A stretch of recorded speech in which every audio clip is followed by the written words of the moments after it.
একটি গাছের শেকড় আপনার জীবনের আমূল পরিবর্তন এনে দিতে পারে।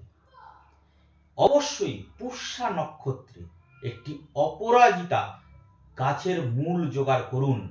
এই পুষ্যা নক্ষত্রের সময় জানতে হলে আপনাকে যে কোনো পঞ্জিকা ফলো করতে হবে, কোন সময় পুষ্যা নক্ষত্র উদিত হচ্ছে এবং কোন সময় অস্ত যাচ্ছে।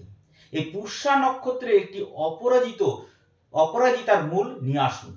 নিয়ে এসে আপনি ওই অপরাজিতা মূলটিকে গঙ্গা জলে পরিষ্কার করে আপনার বাড়ির সিংহাসনে যেখানে শিবের মূর্তি বসানো আছে তার চরণে রাখুন এবং শিবের ধ্যান মন্ত্র 108 বার উচ্চারণ করুন, সঙ্গে ধূপ প্রদীপ দ্বারা তাকে নিবেদন করুন।